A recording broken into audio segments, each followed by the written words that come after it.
Here's some milk coming your way. No, I got beer. Just dry? I got beer. Fine. Yeah. He'll beer it up. I haven't had Cookie Crisp. Remember when Cookie Crisp used to have the cop and the dog on the front instead of like the coyote Instead of this, wolf? The cartoons would alys where he Yeah. was chasing him. he was stealing the Cookie Crisp. Blatant ripoff of Wile E. Coyote. Yeah. Yeah. It's like a mini cookie. By the way, It's more just sugar. That's kind of how I remember it, though. Yeah. It's no wonder I was so fat when I was a kid. it's awful. I was just sitting here looking at the boxes before we.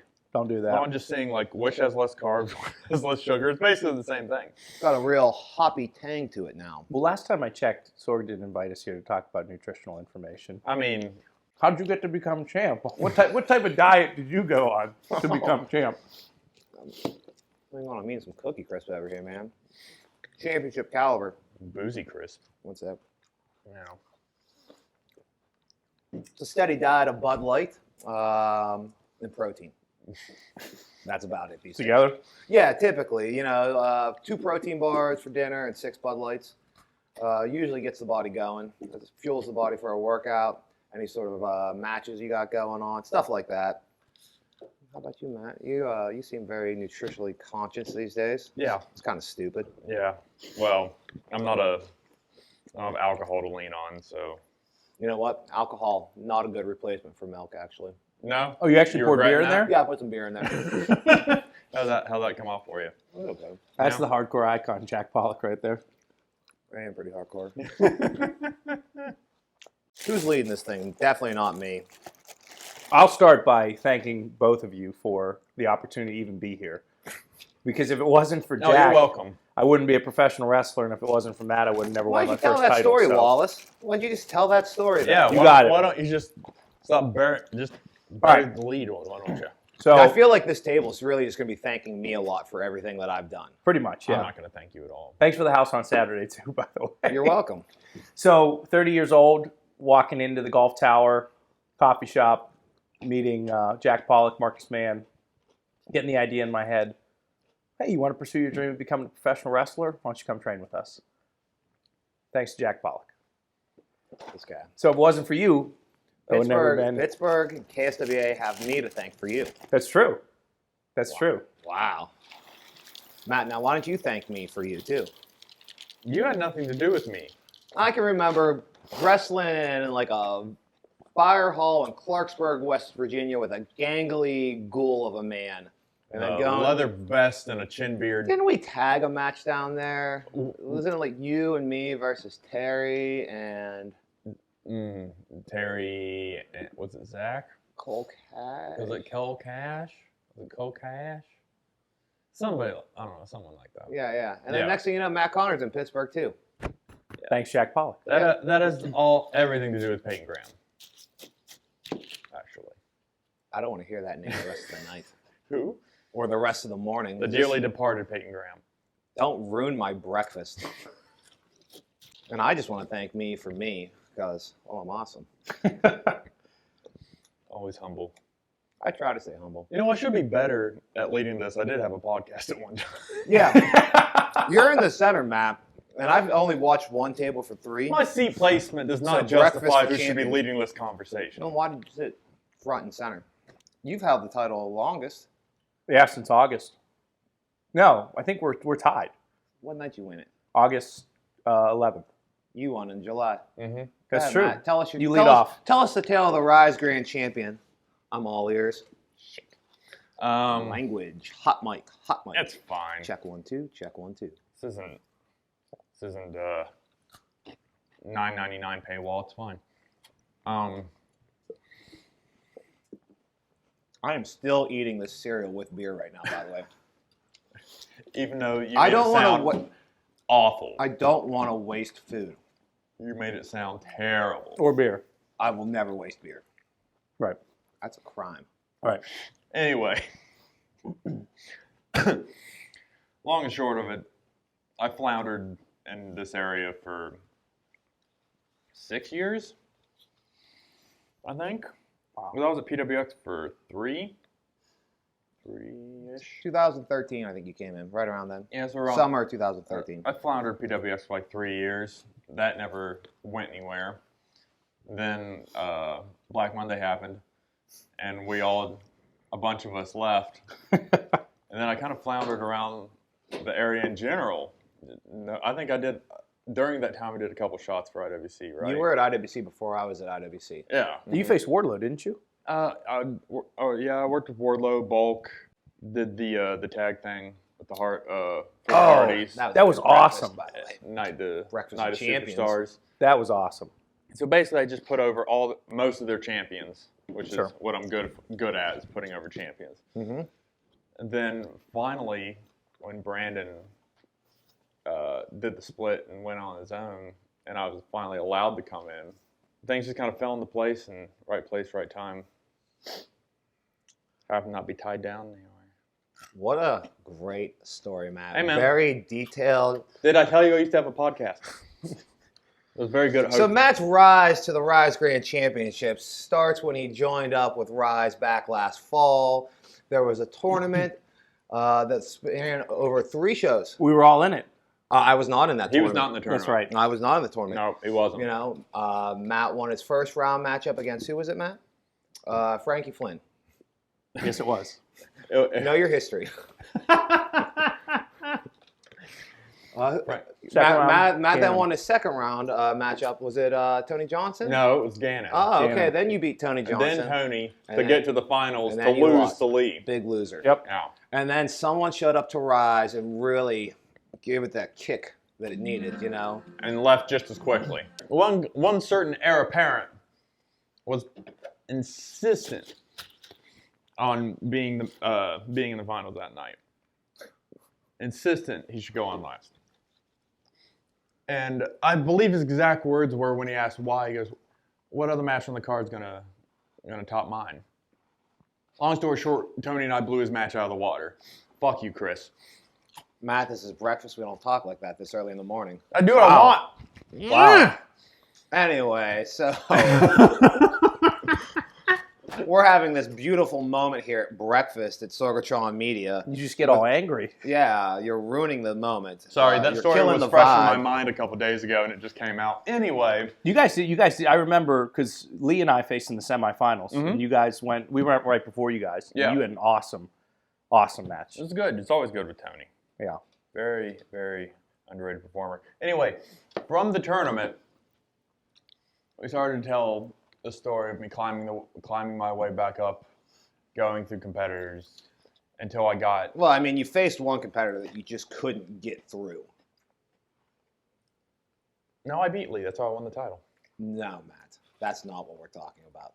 What? Rewind. I don't. I think he's referring to Jack Pollock. No. Yeah. What are you talking about?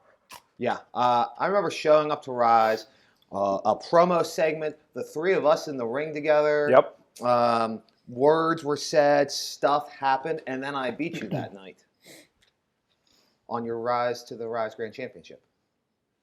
Yeah. Know your history, Matt. No. God. I don't recall you ever getting that title, though. Anyway, Matt, back to your rise to the Ryse Grand Championship. You came close. You had that great triple threat match with Lee and Lewis. I know. I thought Lewis had all the potential that night to become the Ryse Grand Champion. I really thought he was going to do it. Yep. If not me, then Lewis. But, you know, we got a spooky guy now. The spookiest eating. Yeah, and it's not even Cookie Halloween crisp. anymore, man. No. Yeah, eating dry cookie crisp. That's creepy. Empty, bro. I ate it all. I am Here, full. You want to reload? No, I'm good right now. All right. Anyway, long story short, working my way back up, Tony and I had that 30-man Ironman match, which arguably probably my favorite match I've had in my career. The story is perfect. Yeah, and I will say that I had a couple of my friends come to the show that night, and they're not the biggest wrestling fans, but they really appreciated that Iron Man match, which I think is tough if you're not a wrestling fan sometimes to appreciate a match that goes 30 minutes. I think an Iron Man match in itself is tough, just because the crowd kind of sits on their hands until the last 5 minutes or so.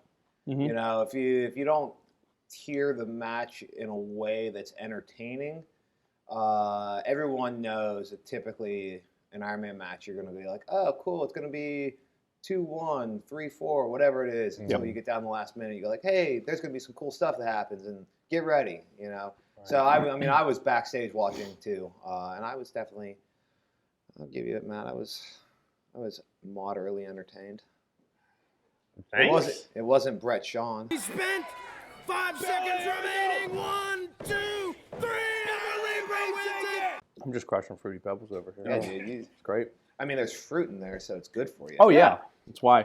Yeah. I'm eating it. There's orange fruit, yellow fruit, blue fruit, Yeah. all the fruit. I do want to compliment you, though. Your matches throughout the entire time at Ryse have been phenomenal. My whole time at Ryse is just kind of, one way or another, just been this big middle finger to everybody in the area that never did anything with me. Yeah. Like, I wasted 5 years in the area. Nobody ever even thought about taking a chance on me. And as soon as I got to Ryse, it was kind of well, either, you know, show everyone what they've been missing, or, you know, get out of the area. God, I wish you would have got out of the area. It could have went one of two ways, man. So that was really it? You were thinking about just calling it quits up here if that didn't happen, or? Yeah, because what else was there? Like, I've worked at mostly every company in the area. Yeah. Nothing had come of any of the companies. Whatever it is, if there's something about me, if it's the area, if it's the crowd, whatever it may have been, it just seemed like it wasn't meant to be up here. So if it wouldn't have worked at Ryse, I just would have worked out of state and just stuck to that. Wow. That's pretty interesting, though. It worked out, look. Yeah. But yeah. Wow. Yeah. You learn something new about Matt Conard every day, guys. So I have one follow-up question for this then. What does it mean to you right now to hold that title at Ryse and to be the champion? I mean, it's vindicating.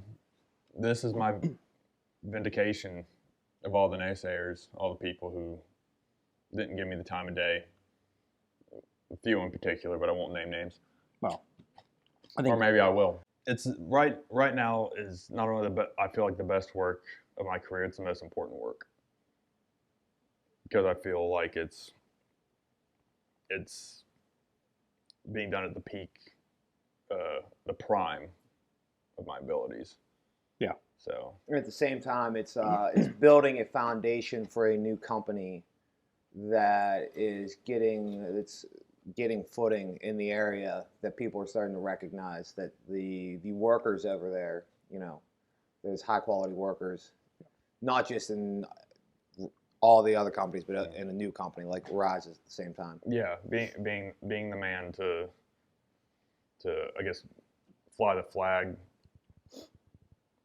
for that sort of growth is, you know, it means a lot to me too, because how many people get to do that? Yeah, I mean, I was thinking about this today when we were coming here about how, you know, we've all worked in all these, well, all the promotions and what it means to be the champion of the promotions and how it's different. And like the work that we do at Ryse, I feel especially proud of, because we're just getting to that point where we're at the precipice of really making something big, you know? And so I imagine as champion, it's like, okay, I'm the flag bearer for this company, and this is kind of, you know, I'm taking this by the horns. Yeah. Yeah. Any success and failure I take personally, because I'm the one that's on top. I'm the one waving the flag. So anything good comes of it or bad, I take to heart. Sure. Will you start carrying a flag to the ring with you? I will. Just Okay. for you, buddy. Will you wave it? Like it's never been waved before. That's all I care about then. Flag and my cloak waving in the wind. I like it. Mm-hmm.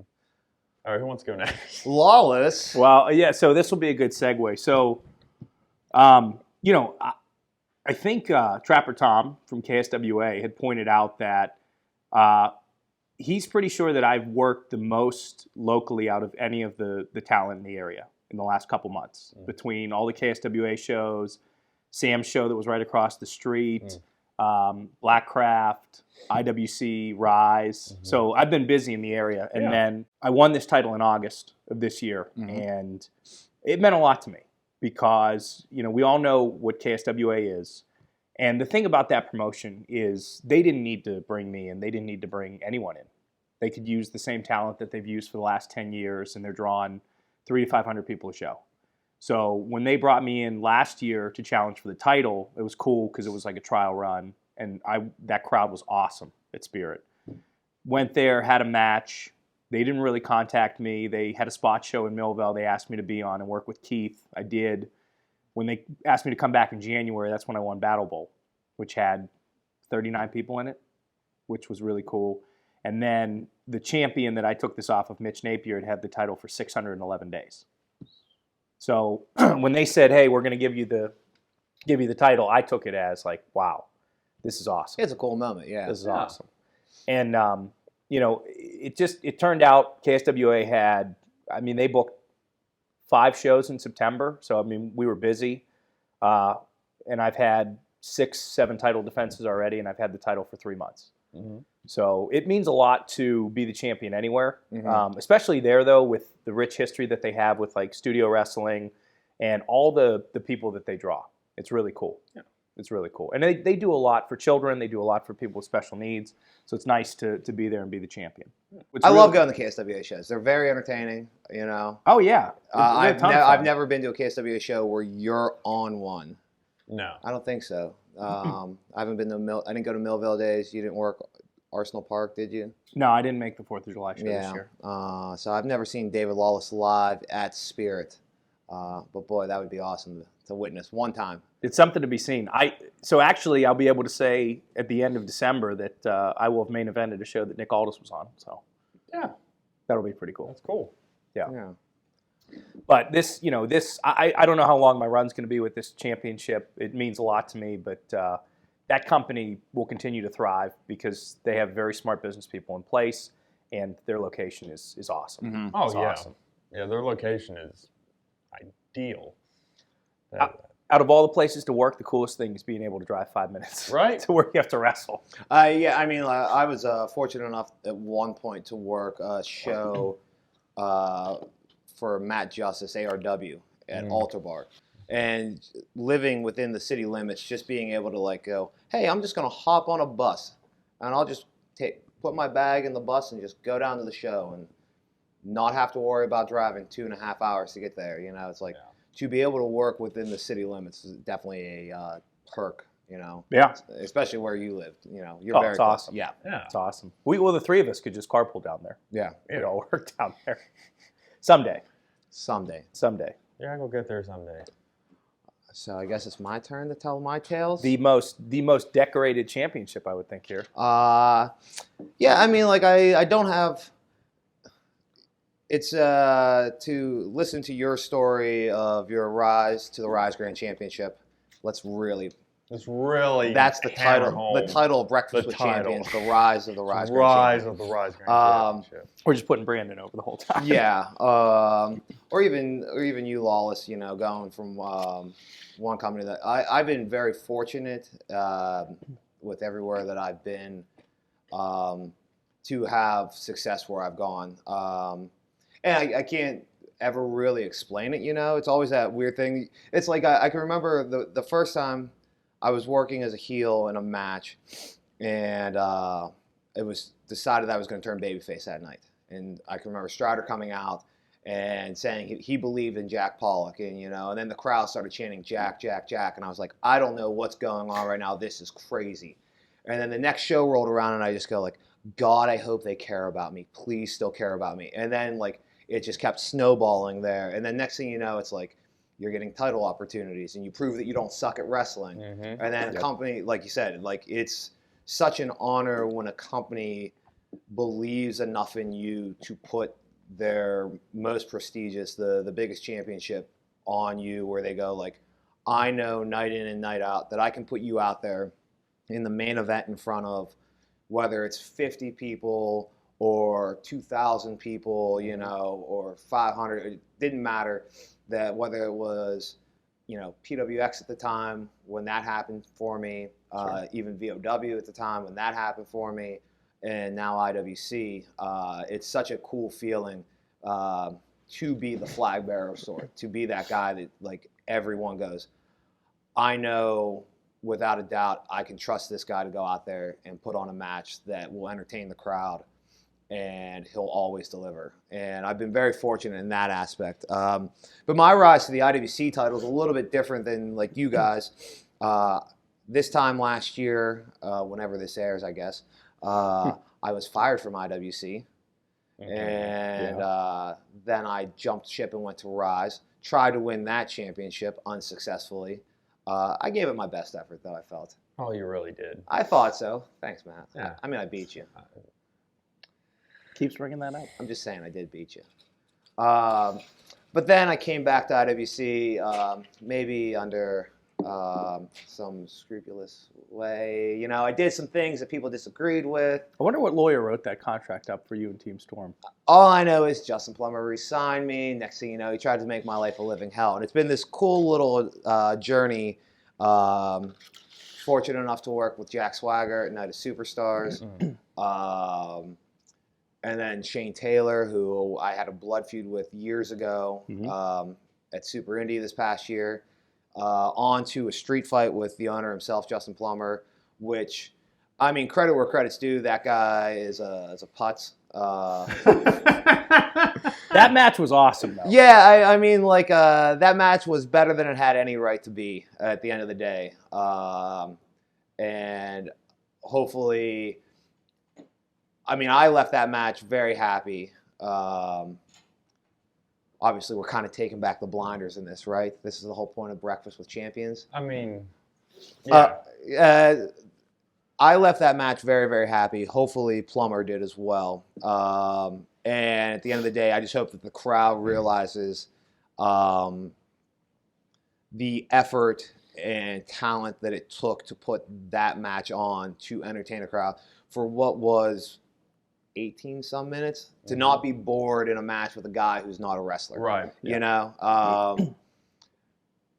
definitely taking some risks that I will maybe regret later on in life. You? Yeah, I know. Whatever. Doesn't sound like Jack Pollock at all. Yeah. I talk to people in the real world, and they see me hobbling around, and they go, "Why are you doing this yourself?" And I go, "Well, why not?" And then next thing I go, well, they go, "Well, what about this? What about that?" And I go, "Well, how's your back? How's your knee? How's this?" Right. And they go, "Well, not good." And I go, "Well, yeah, guess what? In 10, 15 years from now, I'm going to feel just as awful. Yeah. But I'm going to have some awesome stories and video that I can show people." There's Like- nothing that beats performing in front of a crowd. Oh, it's like it's like my drug of choice. Yeah. You know, it's such an adrenaline rush to go out there. You know, at Winner Take All, there's 500-600 people in the crowd. Yep. And to know that that crowd wants to see me get murdered by Tommy Dreamer, you know, and just to have a rabid fan base, and I just go like, you feed on that, you know, and then you have to wake up the next day and just go like, oh, Now it's back to oh, I don't want to go back to that. Yeah.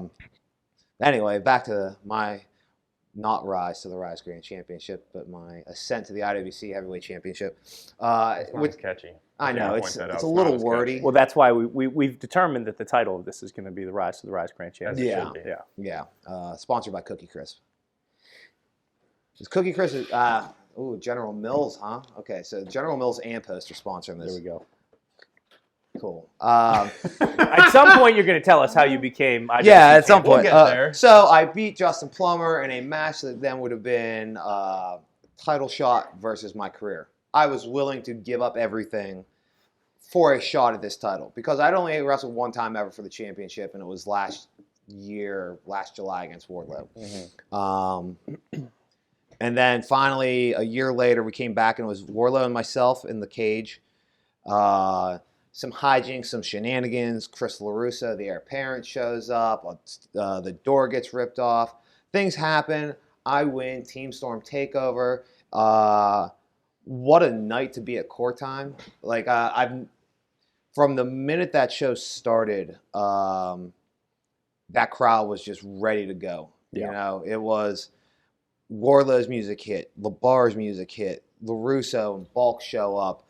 Team Storm comes out. There's USA chants. There's Pro Canada chants. There's team. Like everyone was ready for something cool to happen that night. And it was just like we kind of struck magic in one night with Team Storm winning the titles right out the gate, and then myself, and it was just such a cool moment.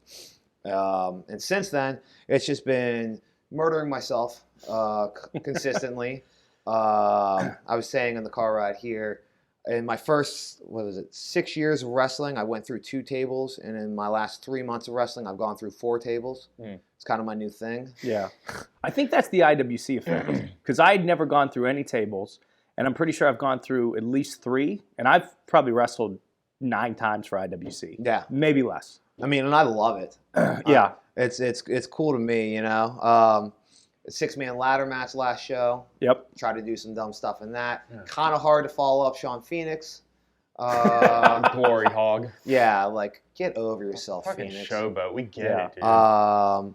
I was lucky enough to take the title across the border to Canada. Defended up in Toronto. First guy in IWC history since Shirley Doe to defend the title outside of the country, making it still a World Heavyweight Championship. So that was definitely an honor. Yeah.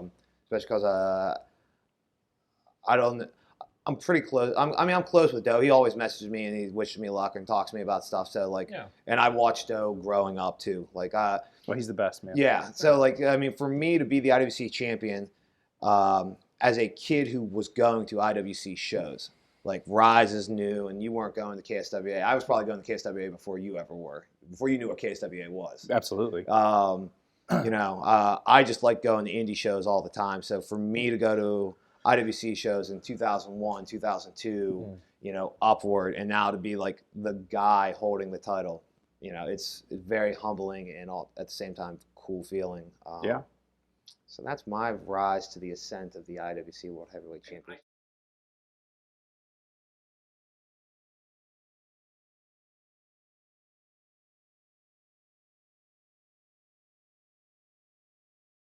Sidekick Media Services. We are your sidekick in business for social media, video production, and more. Find out more at sidekickmediaservices.com.